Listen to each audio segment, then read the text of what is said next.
La Bible révèle que la fin de toute chose est proche et que Dieu appelle tout homme à pouvoir se réjouir de la seconde venue de Jésus-Christ. L'objectif de cette présentation est de vous préparer à être du nombre de ceux qui gardent les commandements de Dieu et le témoignage, la foi de Jésus-Christ. Après avoir considéré notre devoir envers Dieu dans les 4 premiers commandements, nous allons, à partir d'aujourd'hui, considérer la seconde table de la loi sur laquelle sont inscrits les 6 derniers commandements qui se rapportent à notre devoir envers nos semblables. Le premier de ces commandements se trouve en Exode, chapitre 20, verset 12.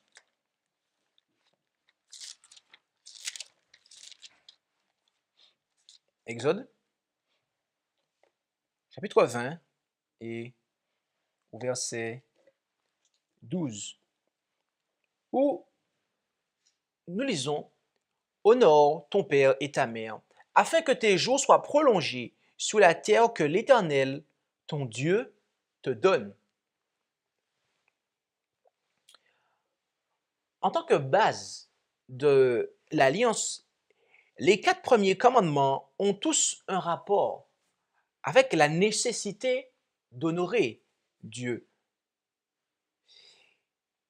Et en tant que tête de la deuxième table de l'alliance, le 5e commandement est la suite logique, car il se rapporte à la nécessité d'honorer ses parents, lesquels, et nous le verrons dans cette présentation, ont pour devoir d'être les représentants de la divinité à leurs enfants, notamment quand ils sont jeunes. Et nous verrons aussi que l'objet de cet honneur s'étend bien plus qu'aux parents selon la chair. Mais avant toute chose, considérons rapidement le plan propositionnel de la 5e parole de l'Alliance, euh, lequel nous permettra de définir les 2 grands axes de cette présentation. Ok? Alors reprenons le verset 12, où il nous est dit: honore ton père et ta mère. Ok? Là, ce que nous venons de dire là, cette partie-là, c'est un commandement. Ok? Et ce qui suit, c'est la raison. Ok? Donc le commandement est honore ton père et ta mère. Et la raison, l'objet, est afin que tes jours soient prolongés. Ok? Et en complément, on a sur la terre que l'Éternel ton Dieu te donne. D'accord? Donc voilà. On a les 2 grands axes, les 2 parties principales de ce commandement sont le commandement et la raison. Ok? Et donc cette étude sera divisée en 2 axes principaux. La première partie sera sur le commandement et la deuxième partie sera sur la raison de ce commandement. Donc, commençons notre investigation ainsi en considérant la signification du commandement. Honore ton père et ta mère. Le terme traduit par honorer vient de l'hébreu kavad, lequel, dans ce verset, a pour sens premier honorer, respecter. Les enfants doivent donc honorer et respecter leurs parents. Et la particularité de ce respect est exprimée en Lévitique, chapitre 19, verset 3. Où nous rendons-nous? En Lévitique, chapitre 19, verset 3.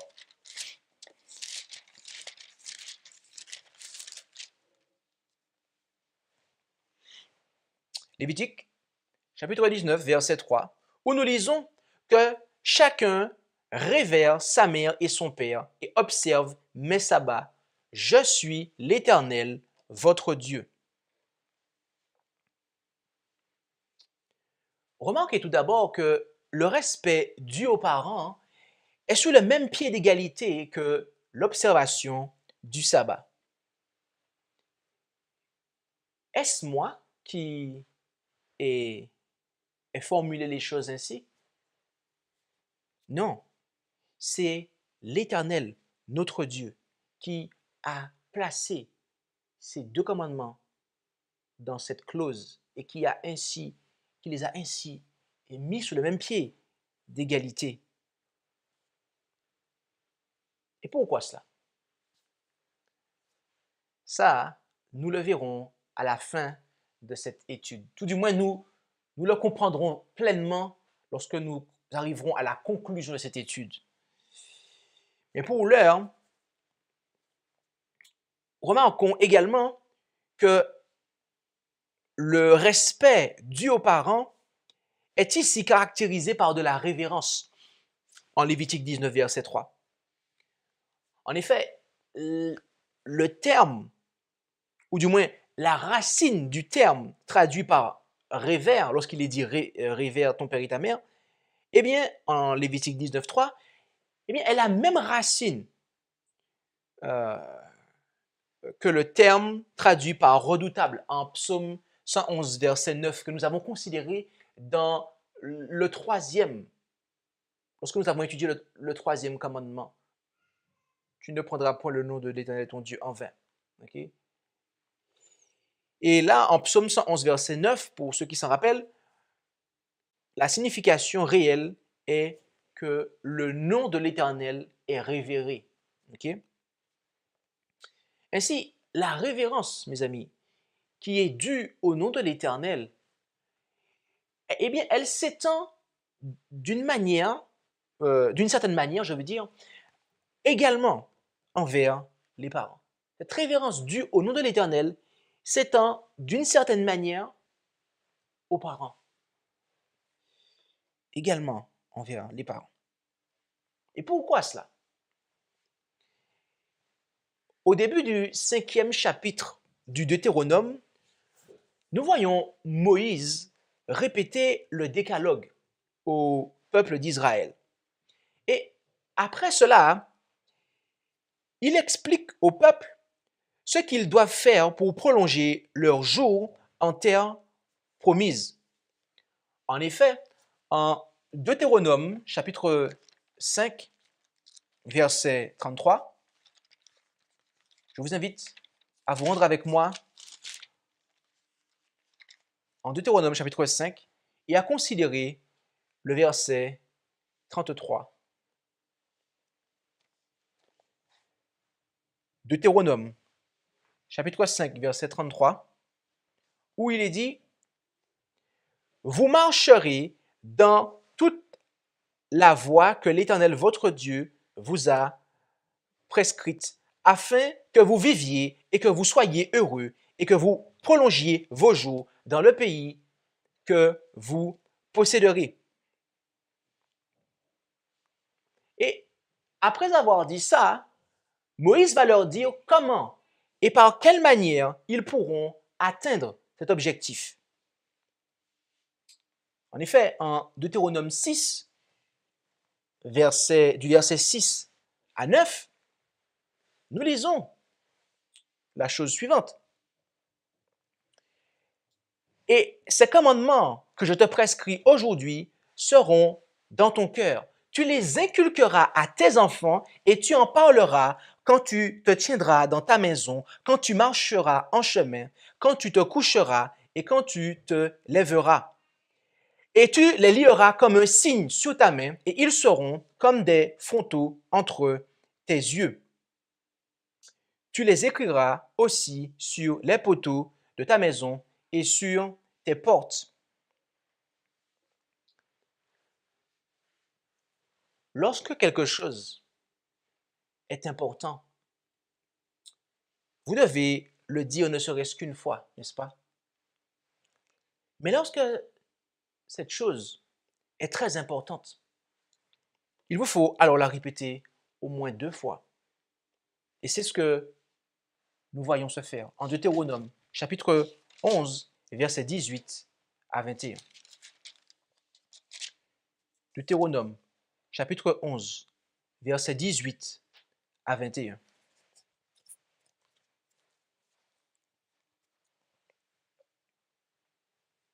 Deutéronome, chapitre 11, versets 18 à 21, où nous lisons Mettez donc mes paroles que voici dans votre cœur et dans votre âme. Liez-les comme un signe sur votre main et qu'elles soient comme des frontaux entre vos yeux. Et enseignez-les à vos enfants. Et en parlant, quand tu te tiens dans ta maison, quand tu marches par le chemin, quand tu te couches et quand tu te lèves. Tu les écriras aussi sur les poteaux de ta maison et sur tes portes, afin que vos jours et les jours de vos enfants, sur le sol que l'Éternel a juré à vos pères de leur donner, soient multipliés comme les jours des cieux sur la terre.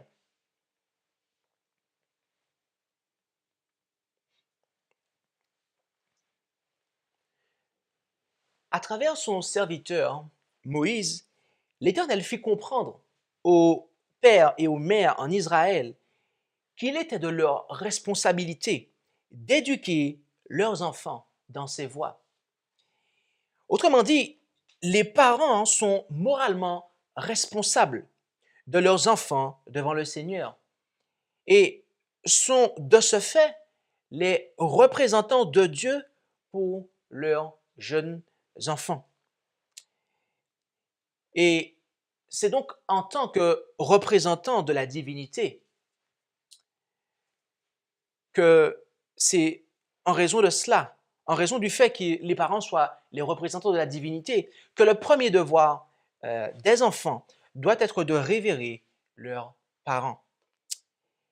Et arrivé ici, il n'est pas difficile de s'apercevoir que respecter ses parents implique la soumission et l'obéissance. C'est du moins ce que nous révèle Proverbe chapitre 1, versets 8 et 9. Proverbe chapitre 1, versets 8 et 9.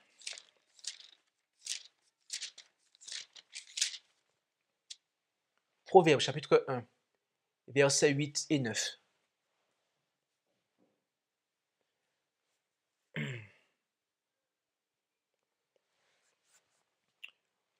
Et là, en Proverbe chapitre 1, versets 8 et 9, nous lisons « Mon fils, écoute l'instruction de ton père et n'abandonne quoi?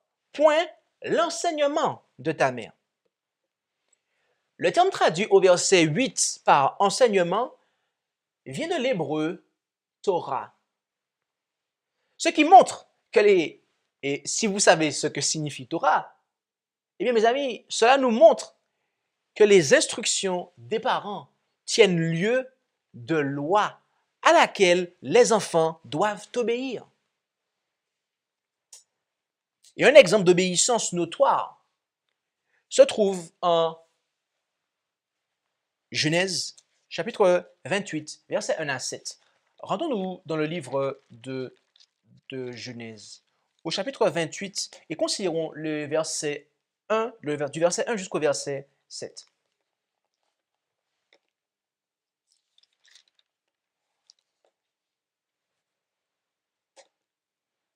Genèse, chapitre 28, et considérons du verset 1 à 7.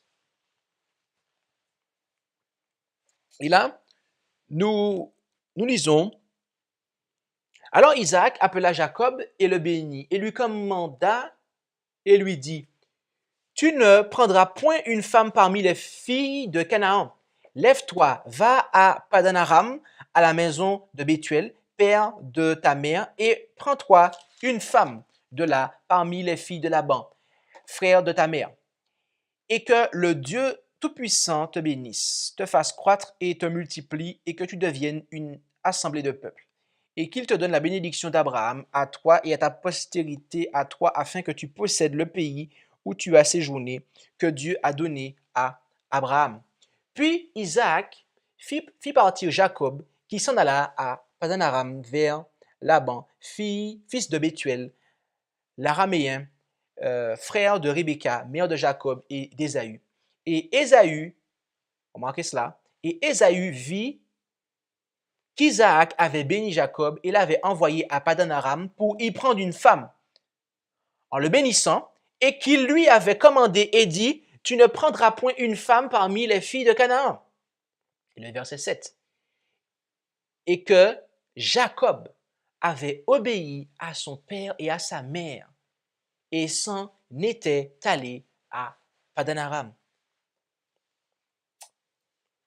Jacob, mes amis, a obéi à ses parents concernant son mariage, car il ne s'était pas marié avec une infidèle. Mais tel ne fut pas le cas de son frère Ésaü. En effet, 2 chapitres plus tôt, et chapitre 26 de Genèse, et au verset 34 et 35, nous voyons là quelle a été l'action d'Ésaü à cet égard. Genèse 26, verset 34 et 35. Or, Ésaü, âgé de 40 ans, prit pour femme Judith, fille de Béri, le Hétien. C'est tout? Non, c'est pas tout. Et Basmath, fille d'Élon, le Hétien. Il a pris 2 femmes. 2 femmes qui étaient des filles de Canaan, donc des infidèles. Et quelle en fut la conséquence? Lisons le verset 35. Qui furent une amertume d'esprit pour Isaac et pour Rebecca. Étant entrés en alliance avec le Seigneur, Isaac et Rebecca ont conseillé Ésaü quant à son avenir, et notamment quant à son mariage. Mais ce dernier n'en a fait aucun cas. Et les conséquences furent graves, car ce n'est pas avec 2, mais 3 femmes infidèles qu'il se maria. En effet, retournons 2 chapitres plus loin, au chapitre où nous étions, Genèse 28. Cette fois-ci, considérons les versets 8 et 9, les 2 versets qui suivent la lecture que nous avons faite tout à l'heure en Genèse 28. Genèse 28, versets 8 et 9. Ésaü, voyant donc que les femmes de Canaan déplaisaient à Isaac son père, s'en alla vers Ismaël et prit pour femme, outre les femmes qu'il avait, Mahalath, oui, fille d'Ismaël, fils d'Abraham, sœur de Nébajot.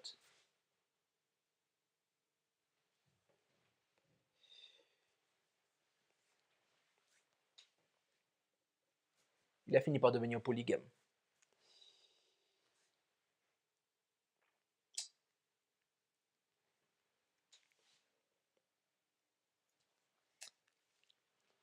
Nous devons comprendre que l'enfant qui donne du chagrin à ses parents du fait de sa désobéissance n'a non seulement pas de respect pour ses parents, mais il fait également la preuve de folie. C'est ce que nous confirme Proverbe chapitre 10, verset 1. Où allons-nous? En Proverbe chapitre 10, verset 1. Où il est dit, Proverbe de Salomon, l'enfant sage réjouit son père, mais l'enfant insensé est le chagrin de sa mère. Et tel était le cas d'Ésaü. Il a fait pour de non-sens, mes amis, en n'écoutant pas les conseils pieux de ses parents. Et voyez-vous, dans l'une des caractéristiques des derniers jours, eh bien, est que les enfants seront rebelles à leurs parents, d'après ce que nous dit Paul en 2 Timothée 3, verset 2.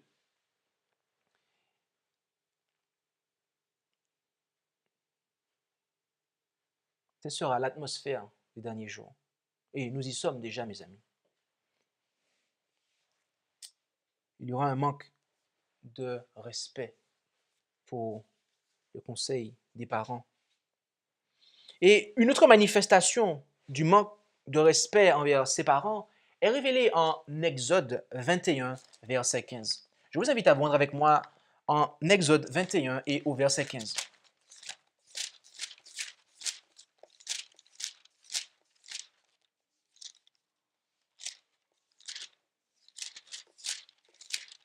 Exode 21 et au verset 15.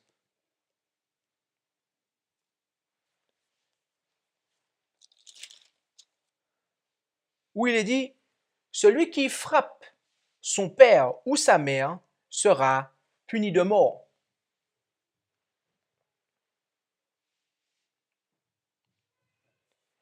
Il se pourrait que nous n'ayons jamais frappé littéralement nos parents, mais si nous les frappons par un comportement blessant, cela revient à la même chose, mes amis. Mais il y a plus encore. En effet, considérons le verset 17 de ce même chapitre. Exode 21, verset 17.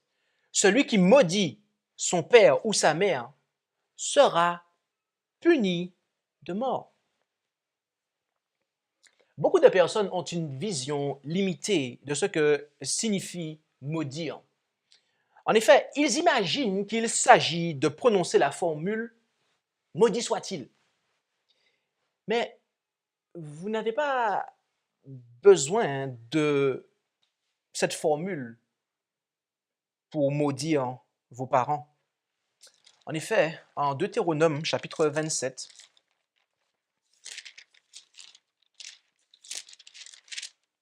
et au verset 16, Deutéronome chapitre 27 et au verset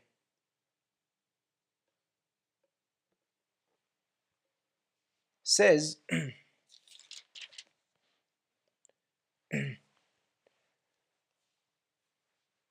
nous lisons « Maudit soit celui qui méprise son père et sa mère, et tout le peuple dira Amen. » Ici, Moïse expliquait au peuple que ceux qui méprisaient leur père et leur mère étaient des personnes sur qui reposait la malédiction de Dieu. Et mes amis, ces gens-là, lorsque vous transgressez la loi de Dieu, vous êtes sous la malédiction de Dieu. Ça veut dire que ici, mépriser ses parents, eh bien, est une manière de les maudire en fait.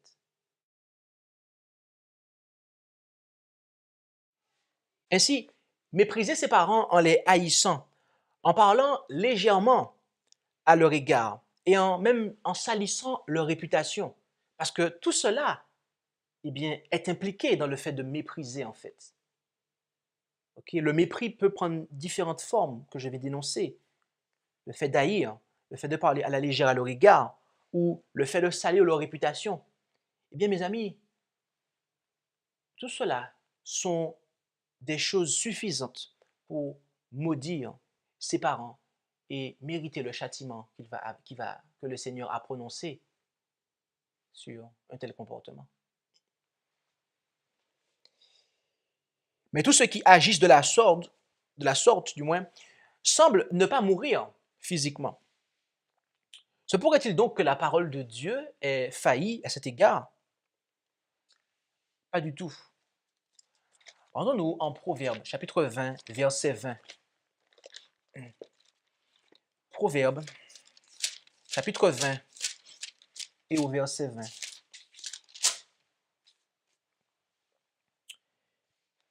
Et là, il nous est dit que la lampe de celui qui maudit son père ou sa mère sera éteinte dans les plus profondes ténèbres. Le verset 27 du même chapitre nous dit ce qu'est cette lampe. En effet, au verset 27, nous lisons « L'esprit de l'homme est une lampe de l'Éternel, il sonde les profondeurs de l'âme. » Ainsi, celui qui méprise ses parents, ou les maudit si vous préférez, de toute façon, mépriser, c'est l'extension de maudire, d'après ce que nous avons vu précédemment. Ainsi, donc celui qui maudit ses parents en les méprisant, eh bien, se jette dans le vide des ténèbres spirituelles, mes amis. Et la Bible va encore plus loin. En effet, en Proverbe 30, au verset 17, Proverbe chapitre 30, et au verset 17, il nous est dit que les corbeaux des torrents crèveront l'œil de celui qui se moque de son père et qui méprise l'enseignement de sa mère, et les petits aigles le mangeront. Lorsque vous comparez le verset que nous venons de lire avec Apocalypse 19, versets 17 à 21, où justement il nous est dit que des oiseaux des cieux vont venir manger la chair de ceux qui auront reçu la marque de la bête et suivi la bête et le faux prophète, eh bien, vous comprenez que ceux qui auront suivi la bête et le faux prophète, eh bien, parmi ces personnes-là, il y aura ceux qui auront méprisé leurs parents. Autrement dit, du fait qu'ils auront méprisé leurs parents, eh bien, des gens se seront préparés à recevoir la marque de la bête et à suivre les enseignements du faux prophète, de la prophétie, dont nous parle la prophétie.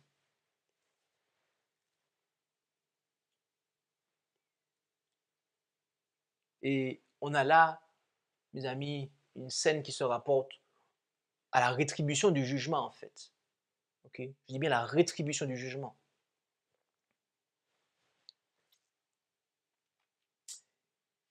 Et que les enfants ne s'imaginent pas qu'ils pourront mépriser leurs parents en toute impunité quand ces derniers deviendront vieux et que eux-mêmes seront plus grands.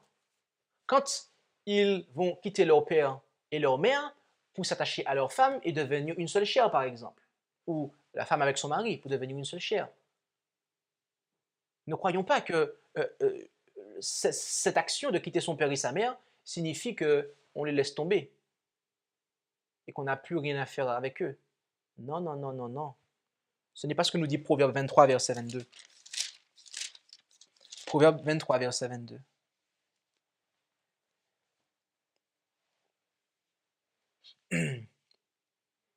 Écoute ton père.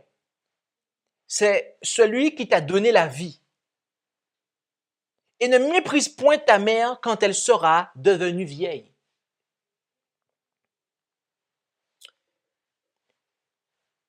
Ainsi, dans leurs vieux jours, les enfants doivent honorer leurs parents. Du moins, les parents, dans leurs vieux jours, doivent être honorés par leurs enfants et recevoir d'eux le réconfort et le soutien dont ils ont besoin. Et c'est ce que Jésus souligna en Matthieu chapitre 15, versets 1 à 9. Où allons-nous à présent? C'est cela, en Matthieu chapitre 15, versets 1 à 9. Matthieu chapitre 15 et du verset 1 à 9, où nous lisons que allant des scribes et des pharisiens vinrent de Jérusalem à Jésus et lui dirent: pourquoi tes disciples transgressent-ils la tradition des anciens? Car ils ne se lavent point les mains lorsqu'ils prennent le repas. Mais il leur dit: et vous, pourquoi transgressez-vous le commandement de Dieu par votre tradition? Car Dieu a donné ce commandement: honore ton père et ta mère. Et que celui qui maudira son père et sa mère soit puni de mort. Mais vous, vous dites: celui qui aura dit à son père ou à sa mère, ce dont je pourrais t'assister est un don consacré à Dieu, n'est pas tenu d'honorer son père ou sa mère. Et ainsi, vous avez anéanti le commandement de Dieu par votre tradition. Hypocrite. Ésaïe a bien prophétisé à votre sujet lorsqu'il a dit: ce peuple s'approche de moi de la bouche et m'honore des lèvres, mais leur cœur est bien éloigné de moi. Mais ils m'honorent en vain en enseignant des doctrines qui sont des commandements d'hommes. Ainsi, les scribes et les pharisiens disaient aux gens que si ce que le soutien matériel que vous pouvez apporter à vos parents, si vous le consacrez à Dieu comme une offrande, eh bien, vous n'êtes plus tenu, en fait, d'observer le commandement dans le sens de prendre soin de vos parents du point de vue matériel, de les soutenir quand ils ont besoin, en fait. Et nous avons là une perversion, mes amis, une perversion du commandement. Ils avaient là inventé une doctrine pour conduire les gens à transgresser le commandement dans la sphère pratique, ok, pour que les gens ne puissent pas s'occuper de leurs parents du point de vue pratique quand ils en ont besoin. Parce qu'à l'époque, il n'y avait pas de système de retraite. Hein. Il n'y avait pas de système de retraite à l'époque. Là. Ça veut dire qu'il fallait que les enfants subviennent aux besoins de leurs parents. Et oui, c'était ça. Et donc, à cause des scribes et des pharisiens, eh bien, des parents, des fois, se retrouvaient sans rien. Et pourquoi, d'après vous? Pourquoi cela? Si vous réfléchissez un peu. C'était pour s'enrichir, mes amis. C'était pour s'enrichir. Parce que, bien évidemment, vous pouvez donner plus d'argent. Et oui. Je ne vais pas rester longtemps là-dessus, mais c'est pour vous montrer que, eh bien, dans ce commandement implique justement le soin matériel, le soin que nous devons apporter à nos parents, le réconfort, le soutien dont ils ont besoin en fait. Okay? Voilà comment les enfants doivent respecter et honorer leur père et leur mère. Ou du moins, voilà comment respecter l'autorité de ses parents conduira un enfant à respecter toute autorité légitime. En effet, père et mère, ici, n'impliquent pas seulement les géniteurs et protecteurs humains de la vie physique, mais également les géniteurs et les protecteurs humains de la vie spirituelle. Cela vous paraît étrange, mais considérez la chose suivante. En effet, nous voyons que Déborah, la femme qui avait été juge, eh bien, était considérée comme une mère en Israël. En effet, en Juge, chapitre Juge, donc c'est après Josué, Juge chapitre 5 et au verset 7. Juge, le livre des Juges, chapitre 5 et au verset 7. Et là, il est dit, les chefs manquaient en Israël. Ils manquaient jusqu'à ce que je me sois levé, moi, Déborah, que je me sois levé comme une mère en Israël.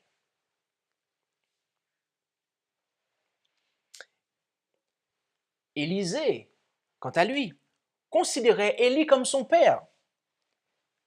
C'est ce que nous lisons en 2 Rois, chapitre 2, du verset 9 au verset, très précisément au verset 12. Mais lisons à partir du verset 9 pour bien comprendre le contexte. Ok? Donc 2 Rois, chapitre 2, verset 9 à 11. Quand ils y ont passé, Élie dit à Élisée, demande ce que tu veux que je fasse pour toi avant que je sois enlevé d'avec toi. Élisée répondit, que j'ai, je te prie, une double portion de ton esprit. Et Élie dit, tu demandes une chose difficile. Si tu me vois enlevé d'avec toi, il t'arrivera ainsi. Sinon, cela n'arrivera pas. Et comme ils continuaient leur chemin et s'entretenaient en marchant, voici un char de feu et des chevaux de feu les séparèrent l'un de l'autre. Et Élie monta aux cieux dans un tourbillon. Et Élisée, le regardant, criait, mon père, char d'Israël et sa cavalerie. Et il ne le vit plus. Et saisissant ses vêtements, il les déchira en 2 pièces.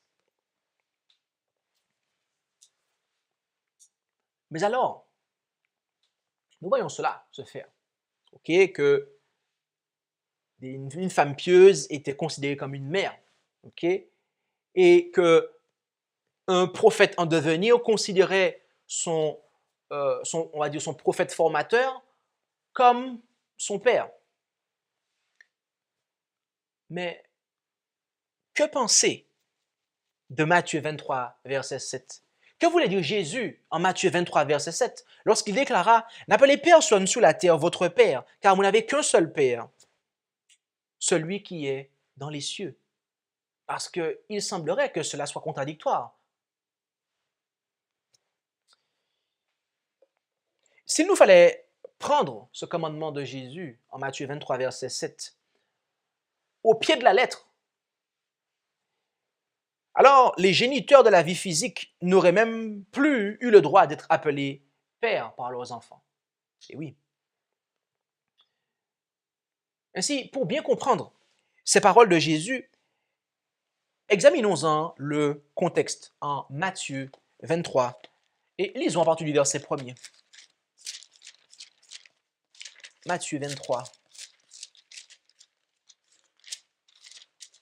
Matthieu 23, versets 1 à 12.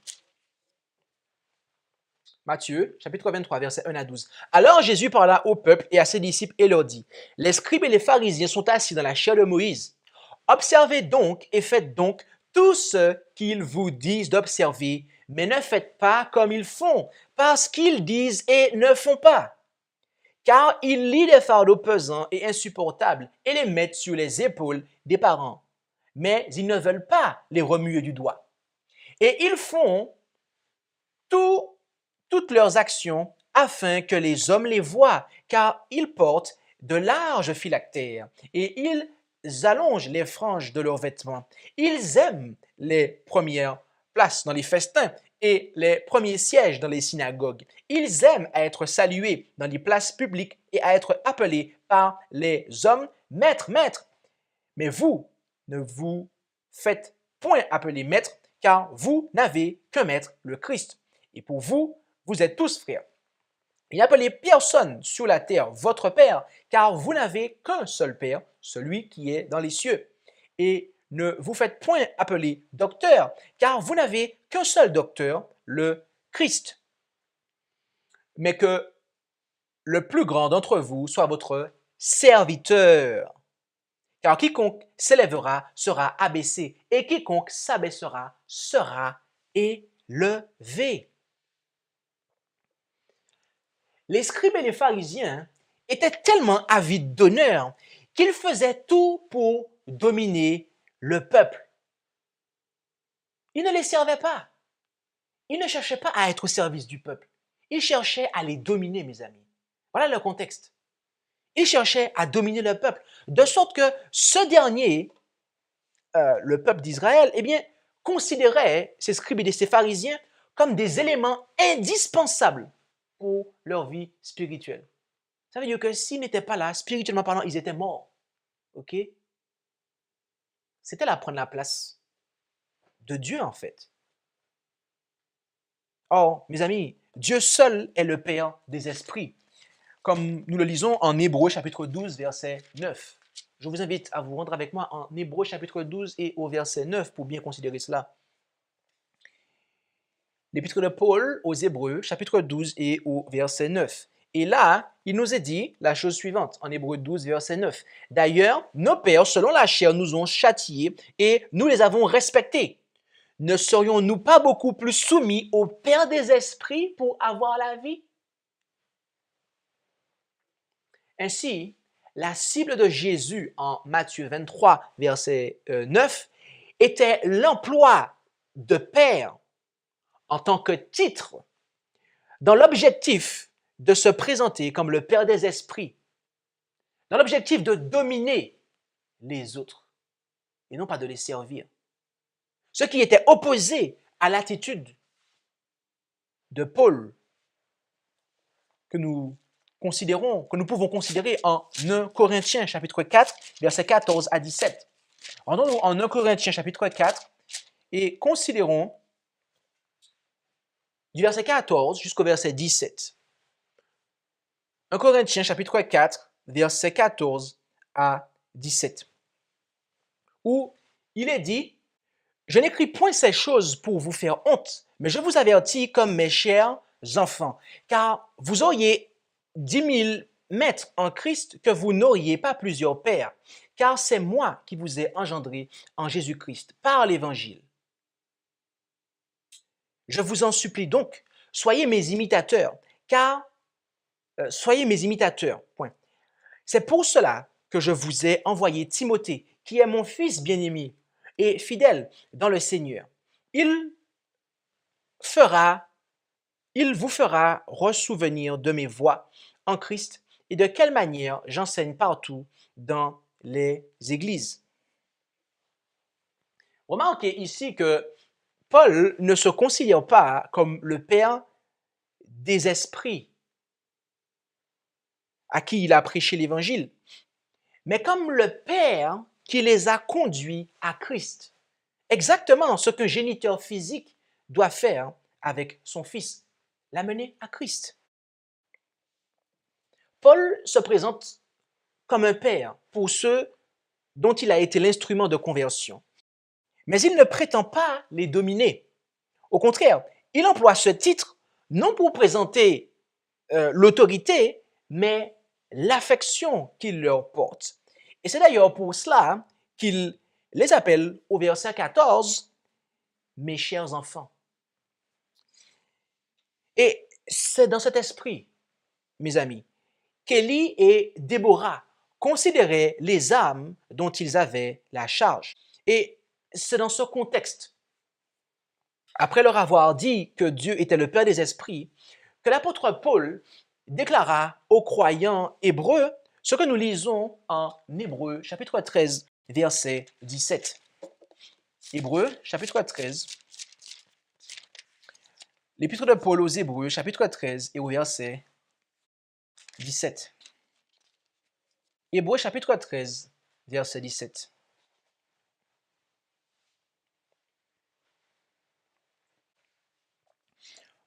Obéissez à vos conducteurs et soyez-leur soumis, car ils veillent sur vos âmes comme devant en rendre compte, afin qu'ils le fassent avec joie et non à regret, car cela vous sera préjudiciable. Il y a 2 points qui méritent notre attention dans ce verset. Le premier est que ceux qui doivent être l'objet de cette obéissance sont ceux que Paul cite en Éphésiens, chapitre 4, verset 11, c'est-à-dire les apôtres, de manière générale, les apôtres, les prophètes, les évangélistes, les pasteurs, les docteurs. Okay? Car c'est par ces dons, qui sont des dons d'enseignement notamment, que Christ va opérer le perfectionnement et l'unification de son corps qu'est l'Église. Par conséquent, l'obéissance dont il est question ici est d'une obéissance à la vérité que sont censées porter ces personnes qui ont ces dons. Ce qui est confirmé par le fait que Paul dit que ces derniers veillent sur leurs âmes. Il n'est pas question ici de ceux qui perdent les âmes en enseignant de fausses doctrines. Non, il est question ici de ceux qui veillent sur leurs âmes. Okay? En leur apportant par conséquent la sainte, pure et bonne doctrine et l'évangile tel qu'il doit être annoncé. Et je vous invite, nous n'aurons pas le temps de le considérer à présent, mais je vous invite à considérer chez vous Jérémie 35, l'exemple des Récabites. Okay, les fils de... Oui, les Récabites, les fils de Récab. Et à comparer cela avec Matthieu 21, versets 28 à 32, où justement cela est expliqué en fait. Okay? Que lorsque l'on écoute un serviteur de Dieu qui dit la vérité, en fait, eh bien on écoute Dieu. Et l'inverse, c'est pareil. Ne pas écouter un serviteur que Dieu envoie pour annoncer la vérité, eh bien cela revient. Ne pas écouter Dieu, en fait. Deuxièmement, le terme traduit par regret vient de l'hébreu sténazo, lequel signifie soupirer, murmurer, mais aussi prier avec chagrin, gémissement, plainte et soupir. Soupirer, murmurer et prier avec plainte, chagrin et soupir.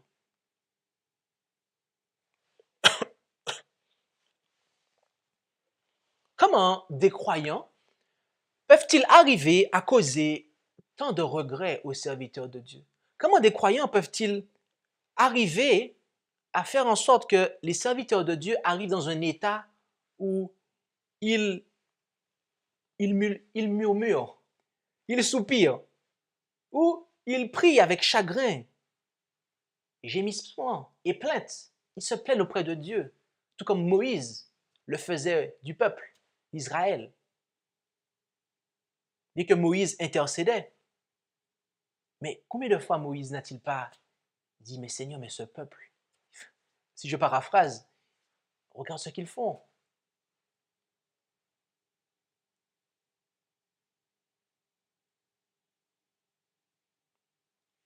Comment des croyants peuvent-ils arriver à causer tant de regrets aux serviteurs de Dieu? De la même manière, c'est de la même manière que des enfants peuvent causer du regret à leurs parents. Comme nous l'avons vu en fait, c'est comme nous l'avons vu dans la première application avec les parents selon la chair. Premièrement, lorsqu'ils refusent de marcher dans la vérité que Dieu a confiée à ses serviteurs de leur enseigner. Pour un serviteur de Dieu, de voir que des gens apostasient, mes amis, c'est terrible. Deuxièmement, lorsqu'ils les maudissent en les méprisant, les haïssant, en parlant d'eux à la légère et en salissant la réputation des serviteurs de Dieu. Lorsque les personnes, lorsque des âmes sur qui des serviteurs de Dieu veillent agissent de la sorte, les maudissant, les méprisant, les haïssant, etc., salissant leur réputation. Et troisièmement, nous pouvons le déduire lorsqu'ils ne soutiennent pas les serviteurs de Dieu comme il est de leur devoir de le faire. Nous avons là des causes. Et j'aimerais juste faire une petite parenthèse ici. Il y a des gens qui se sont mis à dire récemment qu'ils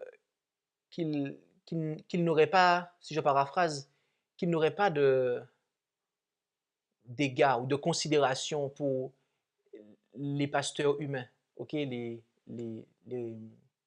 ministres de l'évangile humain, d'accord, et que leur seul pasteur, c'est Jésus-Christ. Récemment, quelqu'un a dit ça, et c'est une doctrine, voyez-vous, qui n'est pas nouvelle, et que de temps en temps, des âmes se mettent à adopter parce qu'ils ne veulent pas obéir à Dieu, ils ont des problèmes avec certains principes de la Bible, et voyez-vous, lorsque vous voyez quelqu'un qui fait ça, mes amis, qui arrive à ce stade-là, c'est que c'est grave.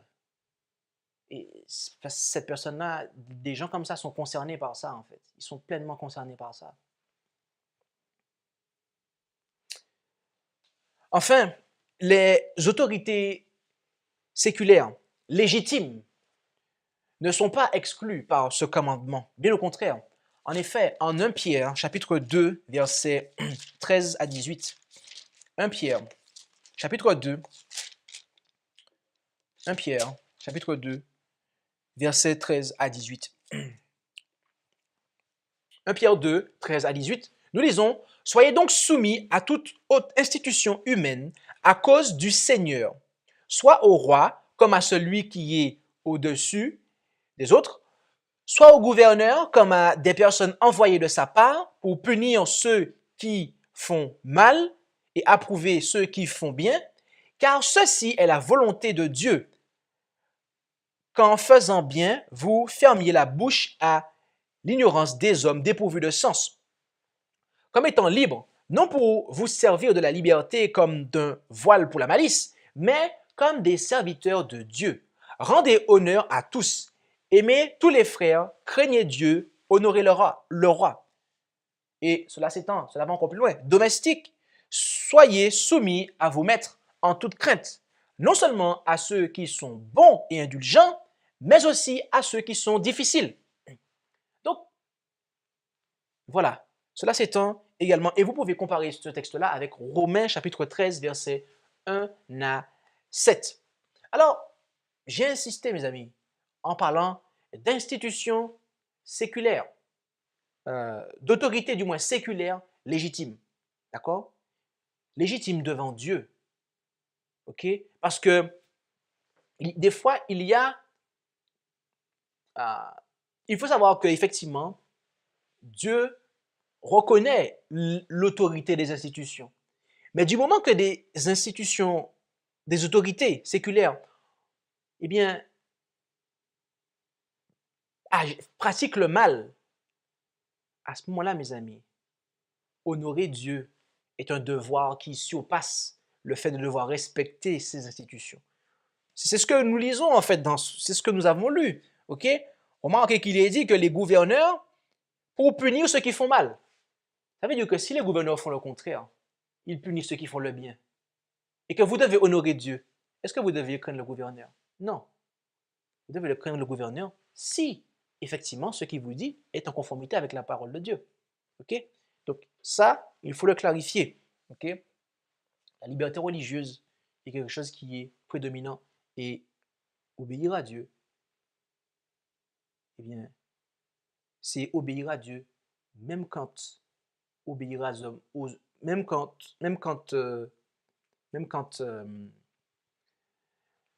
obéir aux hommes, eh bien, nous fait devenir des transgresseurs de la loi de Dieu, en fait.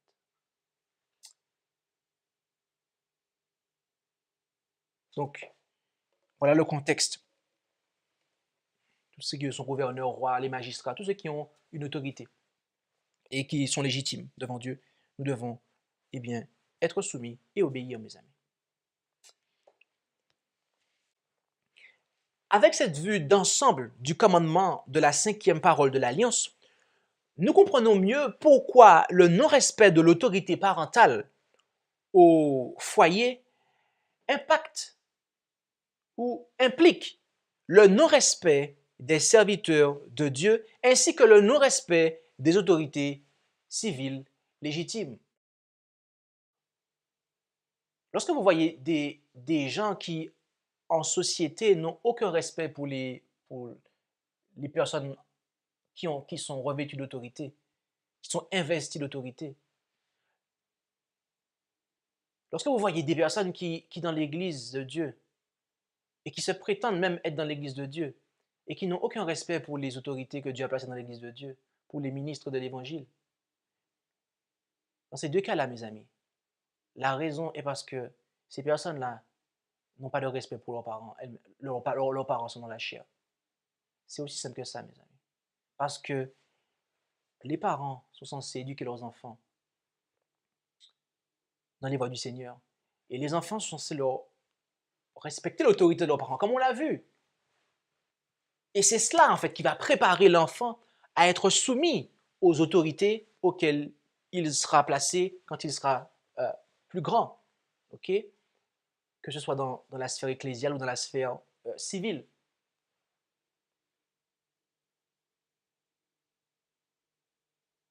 Lorsque vous avez des personnes qui disent qui n'ont pas d'égard pour les serviteurs de Dieu, pour revenir à ce que je disais tout à l'heure, ces personnes-là sont en train simplement de dire ouvertement qu'elles n'ont pas d'égard à leurs parents, mes amis. Et la suite de l'étude va nous montrer qu'une telle chose n'est pas sans conséquence. On l'a déjà vu d'ailleurs, mais remarquons la suite de l'étude. Considérons à présent la deuxième et dernière partie de cette présentation. La raison du commandement. Remarquez tout d'abord que la cinquième parole de l'Alliance est similaire à la quatrième, dans le fait que la raison est liée à une action de Dieu. En effet, dans la quatrième parole de l'Alliance, comme Dieu s'est reposé le septième jour, de même, nous devons nous reposer durant ce jour-là. Et dans la cinquième parole de l'Alliance, cette fois-ci, comme Dieu a promis de toujours prendre soin de nous sur la terre qu'il nous donnera, de même, nous devons toujours prendre soin de nos parents aussi longtemps que ces derniers seront en vie. La quatrième parole se réfère au sabbat de la création, tandis que la cinquième parole se réfère au repos de la terre promise.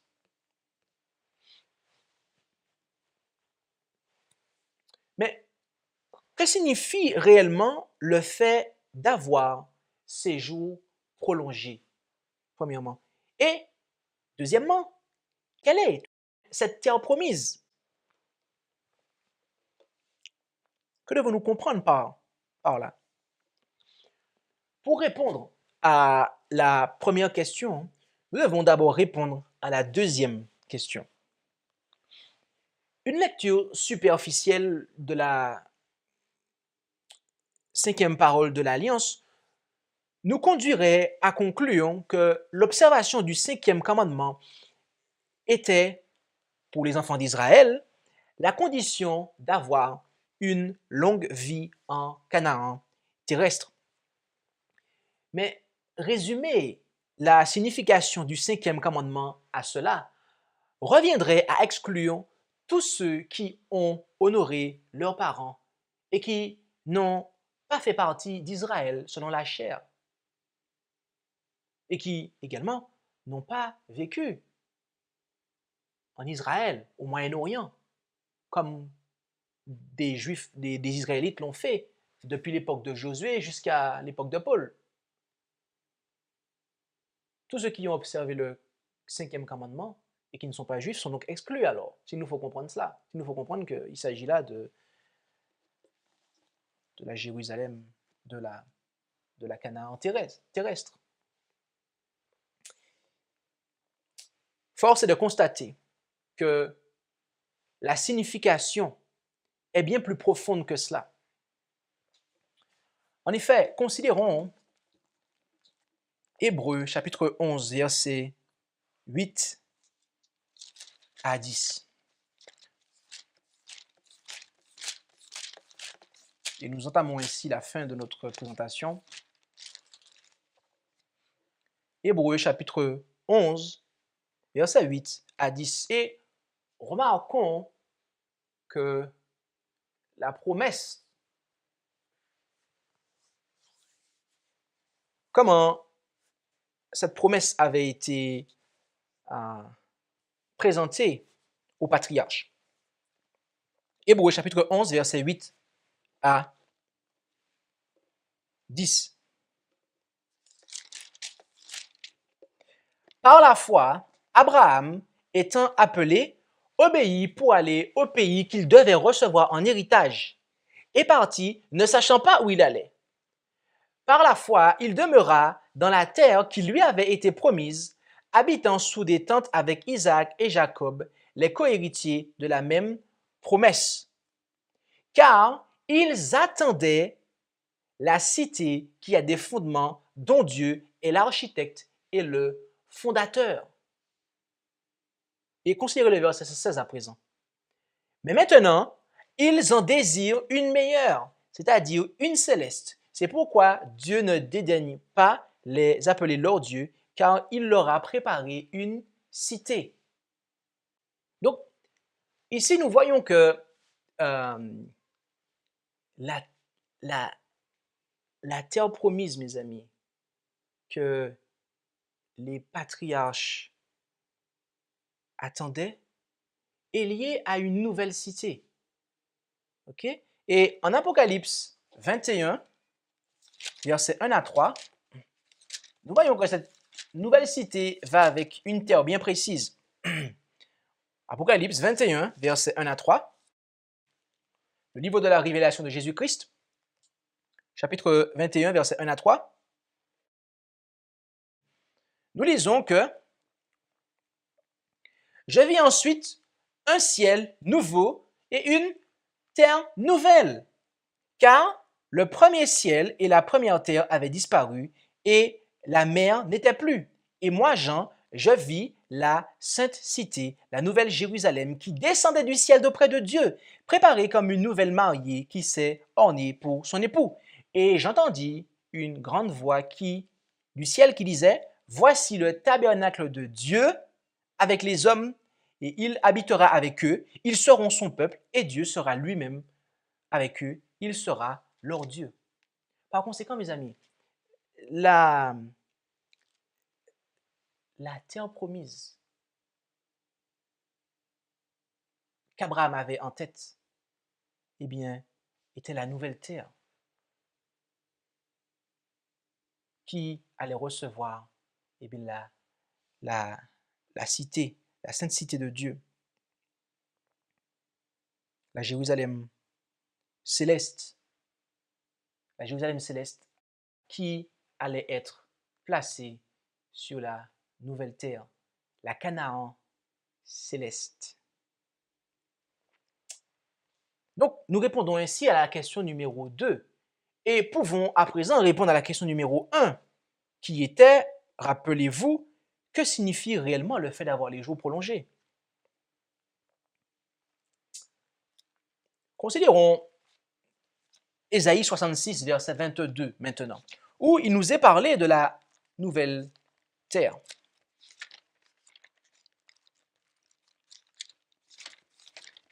Ésaïe, livre du prophète Ésaïe, chapitre 66 et au verset 22.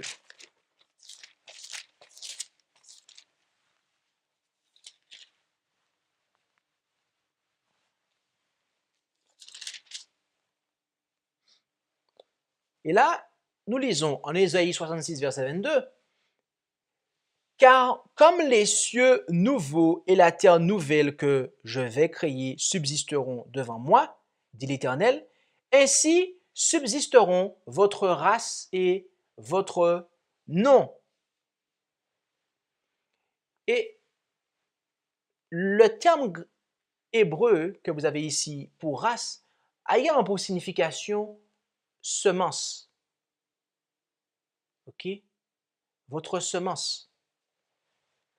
Or, il est intéressant de voir que c'est ce dont il nous est parlé en Ésaïe, chapitre 53. OK? Rendons-nous en Ésaïe, chapitre 53. Et au verset 10. Et là, on nous parle. Il y a une prophétie qui est... Ésaïe 53 est une prophétie sur le Messie, sur Jésus-Christ. Et remarque ce qu'il est dit ici. Or, Ésaïe 53, verset 10, « Or, il a plu à l'Éternel de le frapper. Il l'a mis dans la souffrance. Après avoir offert sa vie en sacrifice pour le péché, il se verra de la postérité et prolongera ses jours. Et le bon plaisir de l'Éternel prospérera dans ses mains. » Ici, nous avons les mêmes termes qui sont employés dans la raison du cinquième commandement. Il prolongera ses jours, mes amis. Ça veut dire que Christ est concerné par cela. Ou du moins, c'est Christ qui initie cela. C'est grâce à Christ que l'on va avoir cela. Mais qu'est-ce que cela est? Quelle est au final cette prolongation de jours? Rendons-nous en Romains, chapitre 6, et lisons du verset 5 à 11. L'épître de Paul aux Romains, chapitre 6, verset 5 à 11. Romains, chapitre 6, verset 5 à 11, où nous lisons en Romains, chapitre 6, verset 5 à 11, « Car si nous avons été faits une même plante avec lui, par la conformité à sa mort, nous le serons aussi à sa résurrection, sachant que notre vieil homme a été crucifié avec lui, afin que le corps du péché soit détruit et que nous ne soyons plus asservis au péché. Car celui qui est mort est affranchi du péché. Or, si nous sommes morts avec Christ, nous croyons que nous vivrons aussi avec lui, sachant que Christ, ressuscité des morts, ne meurt plus et que la mort n'a plus de pouvoir sur lui. Car en mourant, il est mort une seule fois pour le péché, mais en vivant, il vit pour Dieu. » Ainsi, mes amis, la prolongation de jours dont il est question en Ésaïe 53, verset 10. Et par conséquent, dans la raison du 5e commandement, est la vie éternelle. La vie éternelle que Christ nous a acquise. Une vie éternelle, eh bien, qui est le signe de la victoire sur le péché. Où justement, le péché ne régnera plus. Et donc, cela a du sens, puisque cela va avec la nouvelle terre, où toute chose sera recréée nouveau. Donc, il s'agit bien de la vie éternelle, mes amis. Voulons-nous de cette vie éternelle? Moi, je le veux.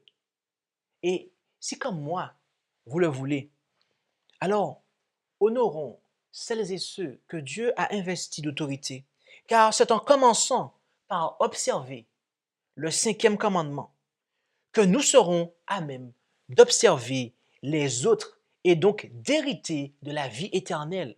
Et oui, mes amis, parce que rappelez-vous, Dieu, l'Éternel lui-même avait placé au tout début de notre présentation, on l'a vu, c'est Dieu lui-même qui a placé le fait d'honorer son père et sa mère sur le même pied d'égalité que le sabbat. Ça montre bien, mes amis, que c'est par ce commandement-là, en fait. C'est en commençant à observer le 5e commandement, eh bien, que l'homme, en fait, se prépare à observer les autres commandements. Parce que si vous n'honorez pas votre père et votre mère, qui sont pieux et qui vous instruisent dans la piété, mes amis, vous ne pourrez pas observer le sabbat, etc. Donc, voilà pourquoi c'est important. Dieu attache beaucoup d'importance au 5e commandement. Et voilà pourquoi la promesse de la vie éternelle, Dieu l'a attachée au 5e commandement. Parce que l'éducation des enfants et le respect que les parents, ceux qui ont une autorité légitime, le respect de l'autorité de ces personnes-là, eh bien, mes amis, c'est ce qui nous prépare à pouvoir observer les autres commandements.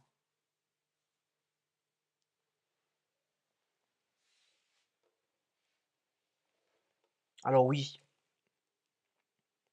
nous devons commencer par observer le 5e commandement afin que nous soyons à même d'observer les autres et donc d'hériter de la vie éternelle. Merci d'avoir écouté cette présentation avec intérêt. Pour plus d'informations, consultez notre site internet lereste.org et suivez-nous sur Facebook ainsi que sur YouTube à @lereste. Vous pouvez aussi nous contacter par email à info@lereste.org ou par téléphone au +33 6 12 60 13 69.